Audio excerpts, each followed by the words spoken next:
Pendleton are Patrick and I voted the #1 sexiest man in the world right now. So let's see if he's taking good care of that beautiful face of his. No measure of time with you will be long enough. But we'll start with forever.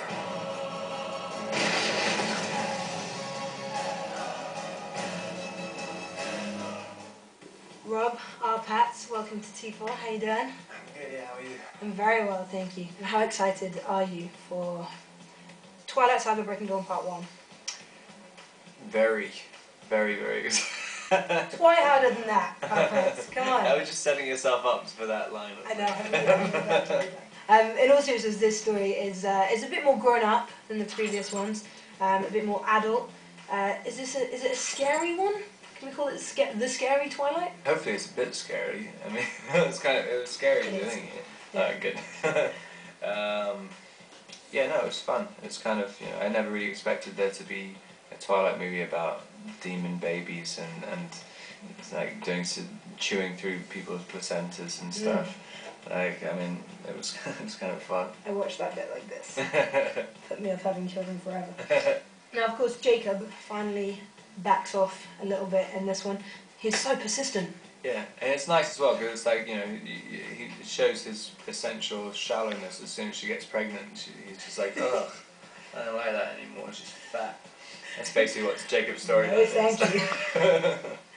Now, for me, the real kind of highlight was the 5 minutes in the whole Twilight Saga where we see Edward kind of happy.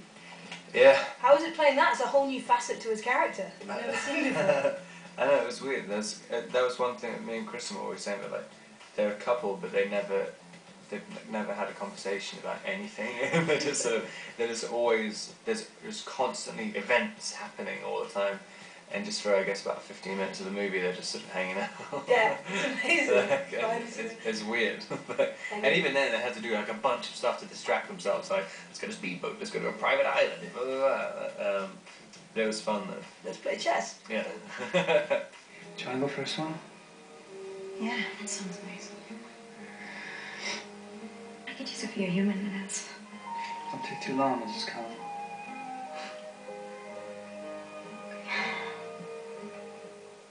And I know a lot of the fans want to know about the Breaking Dawn love scene, where they finally consummate their love, Bella and Edward. We heard that they had to film it again or something because it's a little bit too raunchy. I keep making up reasons why. Like, I keep saying that there was like, you know, it was initially a threesome and stuff. This is the first one we've seen where Edward's got to stop off all the time. I know, it's weird. Loves it. Do you feel the pressure a little bit there when they're like, you've essentially got your shirt off in this movie? Yeah, it's terrifying. I think on the first one, it could have set a very different tone if I'd really worked out on the first one. But I went crazy with it because I wanted to look like, because there was a scene where I had to take my shirt off and it's like, look at me, I'm a monster, blah, blah, blah.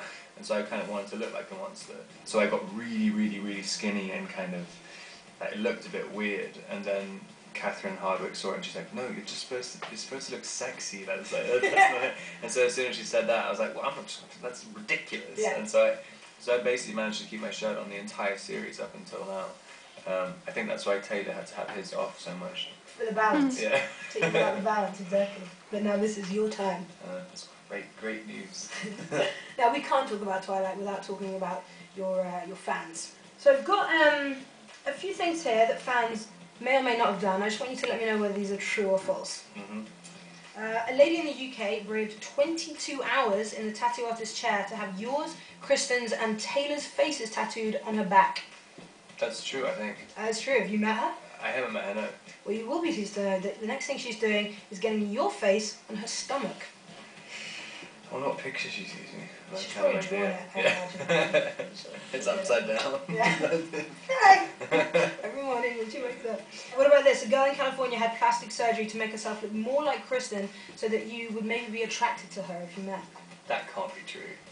And it's luckily false, because that's quite extreme. That's pretty extreme. Okay, finally, an adult toy was invented by and for Twihard fans, which sparkles when you take it out into the sunlight. That's true, yeah. I was in Stockholm the other day and someone tried to get me to sign one and it poked me in the eye. I didn't see it coming, it almost went in my mouth. Perfect. You love those fans. Well, best of luck with the film, and thank you so much for joining us. It was nice to meet you. Thanks a lot, man. Has he Wow. actually been to bed since he finished No. filming the last movie? Anyway, that was the last of today's Twilight interviews, but if you